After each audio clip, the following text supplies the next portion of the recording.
Hello interwebs, I hope you're all doing well.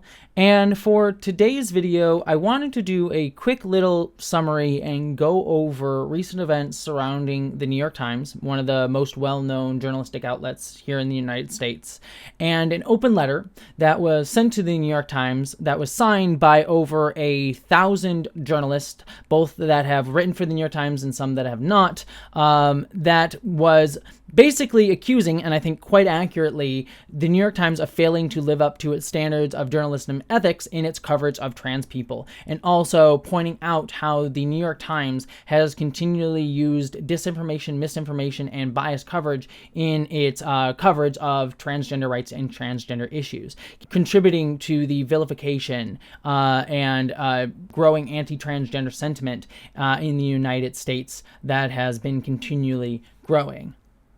And I think this is a really important moment to cover because, as a lot of us know, transgender rights are currently under heavy attack within the United States. There have been several hundred anti-transgender legislations being put forth and in some cases passed in state legislatures around the country just since 2023 started, in the past month or so. And there's even more before that.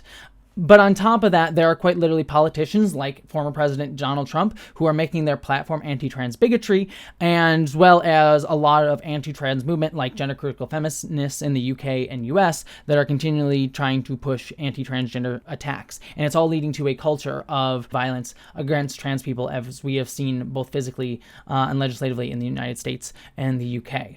And a lot of what has been contributing to those rhetorics has been how transgender people have been continually covered in mainstream media. We've already seen this a lot in the United Kingdom, which is in many ways kind of a template for how anti-transgender reporting has been increasing in the United States. And we can see that specifically with things like the BBC in their really biased and terrible coverage surrounding transgender issues, such as their platforming of anti-transgender people as sort of like the opposite side to transgender rights, to them publishing op-eds like one of their op-eds that the wonderful YouTuber Sean has gone over in numerous videos of his that framed transgender people as, specifically transgender women, as predators. And even despite the fact that there was no evidence of that, it was just a concern by just concerned feminists. I recommend, again, Sean's video. He goes over it in greater detail than I can.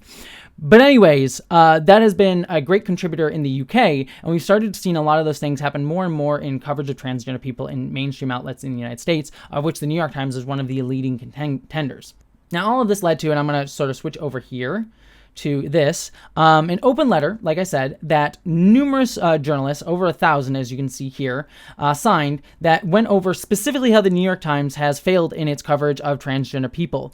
They point out several different things that has gone on in terms of the New York Times reporting around transgender people. They cite, for example, Emily Blazon's article, The Battle Over Gender Therapy, where it used the term patient zero to refer to a transgender kid, which very much vilifies transgender people as a disease. And as we know, framing people as a disease is rhetoric that is often used to dehumanize and vilify marginalized people.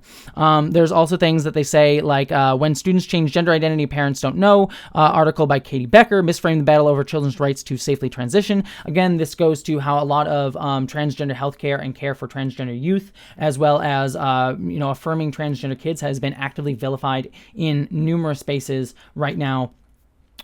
So they basically, I would highly recommend reading the letter itself, but basically the letter does go over a lot of these very terrible, written pieces or very biased pieces that have platformed disinformation and misinformation around transgender people that have been posted by the New York Times. Again, I highly recommend reading the article. They even go back to the fact that this is not new for the New York Times, but how they've had a history going back decades of terrible coverage of LGBTQ issues, going back to, they point out to in 1963 in a front page story, they framed homosexual people as viewing their own sexuality as an inborn incurable disease, again using that very dehumanizing language, and also how they failed to cover accurately or well the AIDS epidemic in terms of how it affected the LGBTQ community specifically.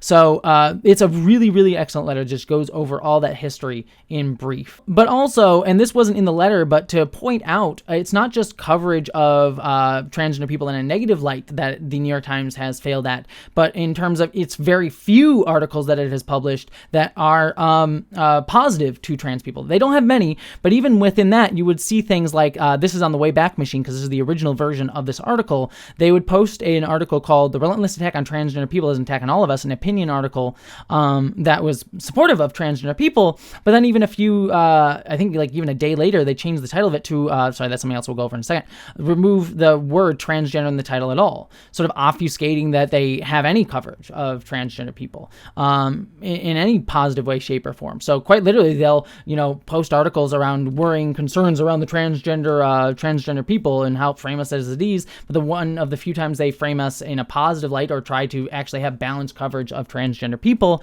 then they don't even platform it in a way that is making it clear that it's about transgender people.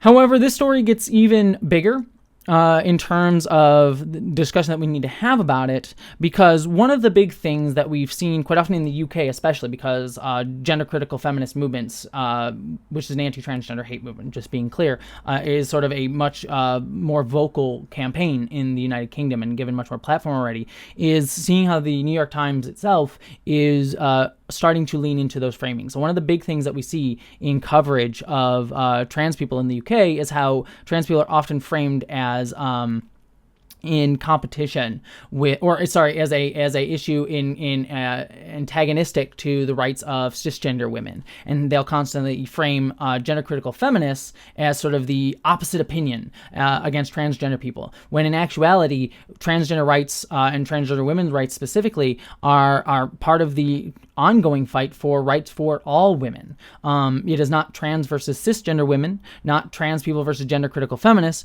but it is a fight for women, trans and cis, to fight for our liberation and our rights. But unfortunately, gender critical hate movements use that false framing to gain mainstream press and attention.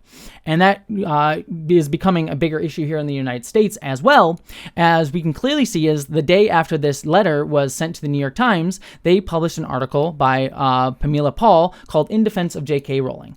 I am not going to relitigate everything about J.K. Rowling. If you want to hear my thoughts about J.K. Rowling and why she is also an anti-transgender bigot who has done demonstrable harm against the transgender community, you can go and check out my main video that I did on my main channel about that history, because I go over it there. But the long and short of it, quite literally, is this is a rehabilitation piece attempt for J.K. Rowling to, and again, if you read it, it kind of goes through all the sort of like talking points about how J.K. Rowling never said anything transphobic. She just had concerns about the transgender community. She was really just trying to be helpful to transgender people, all of which we know is, again, falling into these sort of gender critical framing that says they just care about trans people. They just have concerns about gender ideology.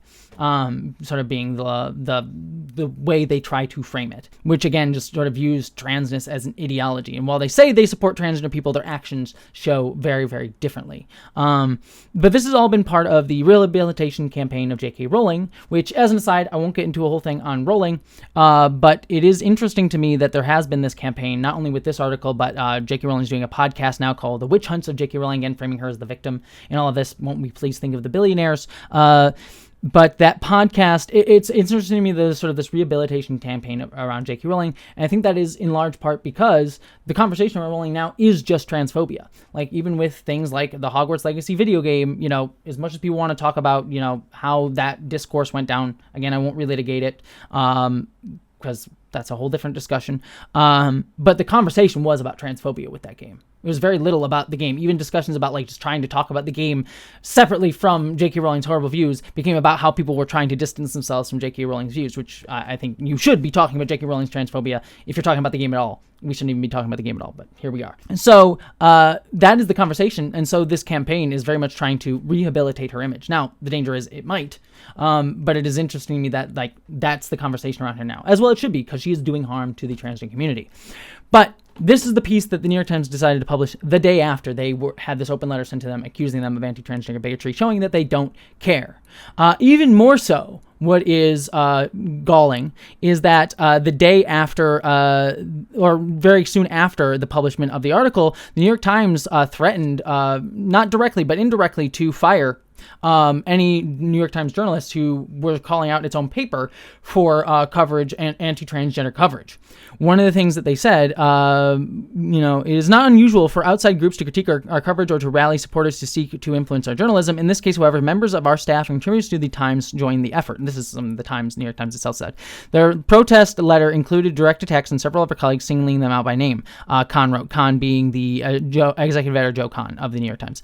Participation in such a campaign is against the letter and spirit of our ethics policy. That policy prohibits our journalists from aligning themselves with advocacy groups and joining protests against actions on matters of public policy. We also have a clear policy prohibiting Times journalists from attacking one another's journalism publicly or saying their supports on such attacks.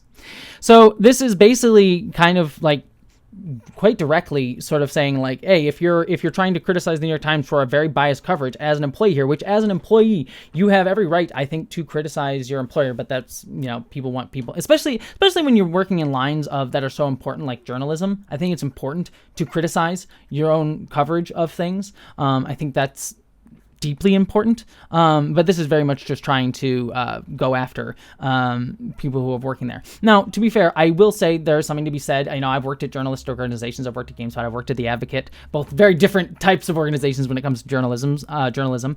But there's somebody who said that you do that work inside the organization to sort of present a unified front in terms of if you have internal disagreements about such things. There was articles that were written when I was at GameSpot or The Advocate where I'm like, hey, I don't think this is the right way to go, but I would bring those up privately. And I think that that's something you should do in a lot of cases. I don't think everything needs to be public discourse. But when a paper has shown repeated failures to do any work in terms of not platforming harmful rhetoric against transgender people when they are directly attacking a marginalized group over and over and over again, and it is very clear that they are not listening or willing to change in any way, shape, or form, I think it is excellent of these journalists to go out and speak out against their employers who are doing actual harm. And it showcases that their ethics, their standards are in the right place, that they view their standards and ethics as journalists as more important than their job security. And I commend them for it. It shouldn't come down to that. It shouldn't have to come down to that. The Times should just be doing its damn job and following its own standards of journalistic ethics. But sadly, here we are. So I just want to make that clear, that where I'm not like saying like you should always go outside the organization to criticize the organization, but I'm just saying in this case, with the New York Times continuing to double down on harm, I think this is the right thing to do, and I commend the journalists who are now have their jobs possibly at risk because of it for doing that work. One other thing, too, that I want to just end on is just to continue showing you how this narrative gets generated. The New York Times completely failed in its response to this. They've released another article, I think one day after the In Defense of J.K. Rowling article called J.K. Rowling and Trans Women, a Furor. And this was a article that was just like people writing in letters about the article towards J.K. Rowling. And they would probably like to, I think they probably have, said that they published this article to be like, well, the J.K. Rowling article was just an opinion article. It wasn't exactly the stance of the paper. And hey, look, we're going to put up this article that shows both sides of the debate. It'll show positive and negative reactions to that article. But again, it is feeding into that false framing of gender critical feminists versus trans women, and allows to like have the question, the debate be at whether or not we respect transgender people. That's where the debate in these letters that they're trying to frame is around, instead of being like, no, we support transgender people and transgender people's right to exist. So by putting up an article that's called In Defense of J.K. Rowling, they platform those views that are demonstrably harmful to trans people, try to do a resuscitation of a woman who is doing actual harm and a leader of a hate movement towards transgender people, and then framing the debate as like, that's the question that we need to have the debate around, instead of actually doing the work to actually fight for transgender people and actually platform correct information about transgender people. And it's continually this sliding fall into further and further anti-trans framing, because now this is where the debate is. But then the debate will get framed even further about how transgender people are the bullies. These journalists are the bullies. I'm sure this is where this rhetoric will go. It's trans people are the bullies. It's journalists who are the bullies, trying to, force the New York Times to, they'll frame it as like, try to dictate what our paper says, when in actuality we're trying to hold them accountable for their standards and ethics as journalists. But it'll be framed that way, and it'll slide things more into the anti-transgender camp. That's the way that they're going to want to go. So don't let it get twisted in terms of where the line actually needs to be drawn. Because right now, we're not even fighting for the basic. We're like where the baseline should be. We are beyond that in terms of fighting to just be seen as people, which is nowhere even near where the line should be in terms of talking about trans issues in this day and age. All right. Thank you so much for letting me cover this stuff with the New York Times. I wanted to at least get it off my chest because my main channel, I want to start focusing more on pieces that aren't like reacting to news. While certainly I'll probably talk about this whole event with the New York Times and maybe in a video essay down the line as like part of a larger discussion. I want to have less videos about like one topic and more broader things, and also videos that are constructive and hopeful rather than being like about the next topic of discourse, whether it be on transgender rights or not. I want to keep talking about transgender rights and issues both on this and the video essay platform, but I want to start to be less reactive in terms of the bigger video essay content, but I still want to talk about stuff. So let me know if you like these types of videos where I go over news like this and sort of try to talk about it a little bit. If you don't like stuff like this, let me know, because I normally would write out a script for this, but this is much more off the cuff. So let me know if you like the videos like this, if you like discussions like this, because I can do it going forward, or I can figure out another way to cover things. But that's what I'm thinking about doing in terms of shifting my content. All right, love you all. I hope you all, everybody, take care, and as always, live long and prosper.